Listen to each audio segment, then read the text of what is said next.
Today, in the globalized, liberalized, and privatized world, many people, especially the intellectuals, feel that the world cannot go on unless the international financial institutions support our governments and their policies and plans.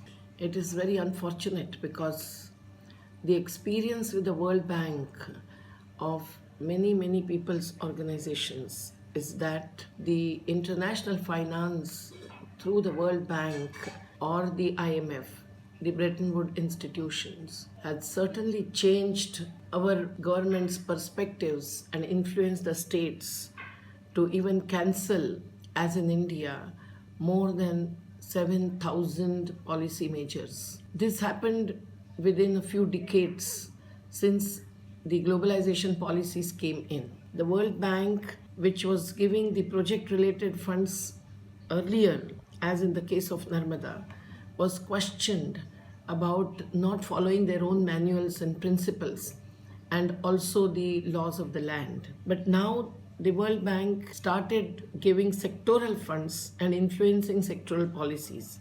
And they have gone beyond that to really take a policy-making role within the so-called sovereign nation state of India and many others. It is therefore necessary to understand that when they give even the relief fund for the corona-affected Indian citizenry, or any country for that matter, they don't do it unconditionally. Their conditions are towards the changes in the laws and policies against our hard-working, toiling masses, including farmers, laborers, and others who live on the natural and human resources. It is therefore a campaign that needs to be taken up to say that we can be self-reliant. And unless the sovereignty of the state, which is becoming indebted to these financial institutions, is saved and protected, we cannot talk about and gain the people's sovereignty at the local and community level.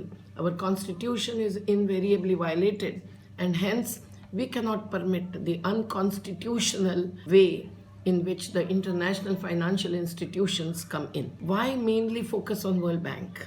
We experienced in the Narmada struggle that when the World Bank approved the loan to a project which was not even planned and which was proving to be destructive and displacement oriented, without even plan to rehabilitate people or compensate the environmental losses, all other bilateral agencies also happen to come in without even the proper pre-financing assessments. And hence, the laws of the land were violated. And finally, it was 8 years long struggle of Narmada that questioned the World Bank's interventions, and the World Bank had to review the project, which concluded through an international independent commission that the project was destructive more than constructive. And today, we continue to fight the battle after thousands having received rehabilitation, but the impact on the Narmada and on the affected communities, indigenous people and farmers, fish workers and traders, has not been reversible.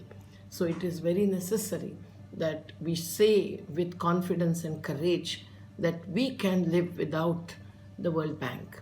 The world without World Bank can certainly be taking the alternative path which we all are compelled to think about after COVID-19 and such natural calamities based on climate change.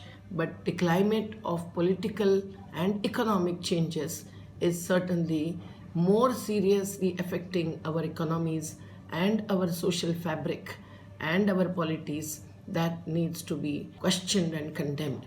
So the world without World Bank is something that we all stand for.